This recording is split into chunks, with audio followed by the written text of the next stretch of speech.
Μαζί Farm. What is Μαζί Farm all about? Μαζί Farm is an agricultural project where we're trying to cultivate land in a way that's regenerative, so in a way that's respectful towards the environment. And what exactly are you doing on the farm? So at the moment we are planting a lot of trees, so that's part of our main techniques. It's called agroforestry, so agricultural and forestry put together. And we're planting, let's say, with our fruit trees. We have a lot of fruit trees at the moment: pistachios, almonds, figs, and pomegranates. We're planting a lot of wild trees as well. We're trying to fix the ecosystem, turn it back into a forest. So it's like a productive forest. Where exactly is it located? It's located in Stira, in the south of Evia. It's very dry there. It's very dry, yeah. And that's actually why we chose this area. Because it's difficult. Exactly, yeah. So part of our objective was to look for a place which was very dry, a land that was difficult, in which we could show that we can take this difficult, dry, degraded land and turn it into a rich and abundant land with techniques that we call regenerative agriculture, agroecological techniques, and produce food out of it. Where did you learn how to do this? Did you study that?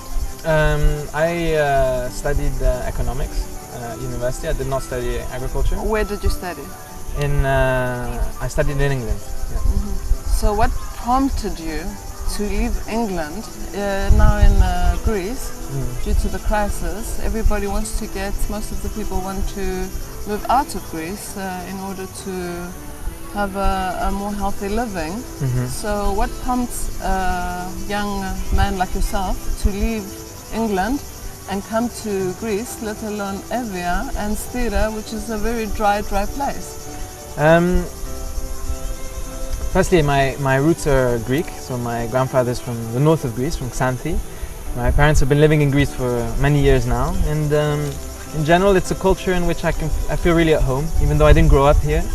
I always wanted to be close to the Mediterranean, and I always felt closer to these cultures, and since my parents were here, my roots were here, I wanted to reconnect with Greece. And so we decided to start here, and also part of these techniques and these farming methods that I've been studying, not at university but myself, personally and through different courses, internships, etc. I wanted to really focus on an area which was dry, which was degraded, and which Greece is very dry and very degraded, and work in that environment. So very easily I put two and two together, and we decided to move, start the farm in Greece. How long has it taken you? You've been here for how long? Nearly 2 years now. Yeah. 2 years. Yeah. And before that, I was studying. I was, getting involved with agroecology and permaculture and all these things for about 2 years. Mm-hmm. What models have you based your work on? Have you seen something from abroad? Yeah. I was greatly inspired by a type of agriculture that we call syntropic agriculture, which was developed by a Swiss man living in Brazil, and also by other guys. One person who's called Mark Shepard, who's in the United States, and he also does agroforestry. Many different people really that inspired me. None up to when I arrived in Greece. But then when I arrived to Greece, I saw lots of people doing very interesting things like Panayotis Manikis, who does natural farming, etc. in Greece, and I've been inspiring myself from them as well. Excellent. Have you found it difficult to adapt to the Greek environment?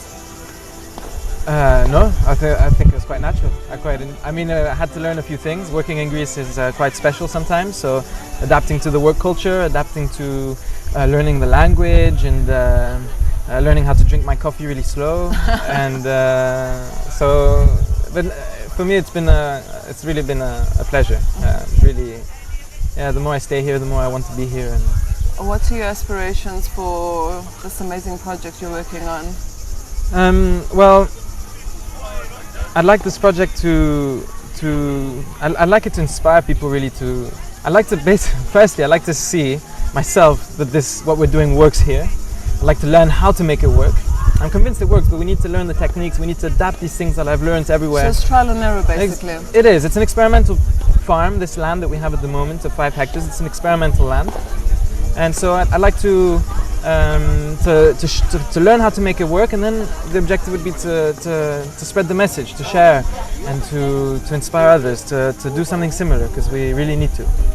When you say inspire others, do you mean like locally in the area of Stira, or generally throughout Evia? Well, yeah, the best would be to inspire Stira, and then let's look at Evia, and then let's look at Greece. And I think that's already a huge challenge. So That's quite already a inspiring challenge, people that are close to us, not just people in Stira, but also my local community, my friends, and the people who know us. That would also be, that's the first step, you know. Who's funding this project at the moment? So the project is funded primarily. It was funded by my family, who's helping me out a lot on the farm. And now we're getting funding. We're looking for different types of funding, European funding, and also private funding. People that are interested in investing in ecological projects. Are you doing crowdfunding? We also did crowdfunding. Yes, How did exactly. that go? That went well. That went really well. We Excellent. managed to raise 6,000 euros for. Not bad for a beginning. No, yeah, exactly. We were Yes. very happy with that. How and yeah, does this money translate into what you do?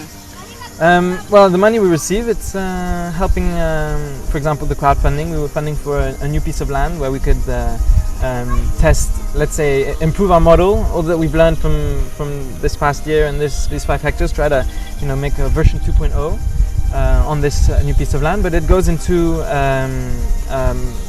running the cost of the farm. It goes into research and development. Spending a lot of energy and Buying time the into seeds, buying the plants. of course, buying the plants as well, buying lots of trees, and our learning experience as well to learn how to make this work, It's And I notice a lot of people from abroad are coming, a lot of students to come to work with you. yeah, we have a lot of people interested, Greeks as well, but a lot of people as well from Europe that want to come and want to work with us, help us out, do internships, all this stuff. I think it's fabulous also for the tourists to come see how agritourism works here in Greece. Yeah, definitely. I think there's a growing interest in agritourism in general, and there's a lot of potential for that in Greece. That's excellent. That's fantastic. How did this come about? How did this project come about? Basically, after I finished my studies in England, I was starting to realize that the typical prospects of an economics student was really not what I wanted to do. So I went traveling. Office job. Yeah, exactly. I was looking for something more practical, something that but I wanted to have an impact, and I was starting to be more and more sensitive to ecology. I wanted to use my time and energy into something that would make a difference and help solve these huge problems that we have in the world somehow. So I left university. I went to travel in South America for a while. I ended up settling in Ecuador for a year and a half in a small village where I got to see a lot of people doing alternative things and living in an alternative way. And there I got to know about permaculture, which was my entrance into this world. Permaculture, which offers kind of a redesign of our society and our methods and food production, living, etc. So then I got interested in permaculture, which led me to the realization that if I want to work with nature, I'm going to have to. It made sense to be a farmer, to actually be there every day and interact with this world. And then I heard about agroforestry, which really I was really into reforestation, and that was really combining. It all has to do with sustainability at the end of the day. Yeah, and I think it's not just sustainability; it's beyond sustainability. It's about regenerating.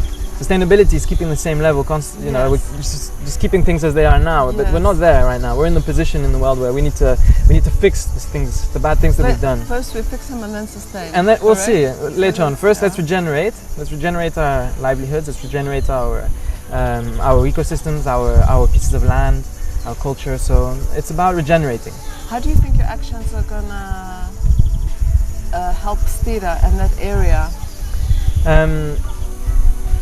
I think that if naturally with this type of agriculture, if you take a piece of land and you manage to regenerate it whilst producing food, not only does it make economical sense, which helps the region, but also you take this piece of land and you pass it on to the next person, and they have much less work to do to plant it. This is a piece of land that's got good soil, that's fertile, that's rich.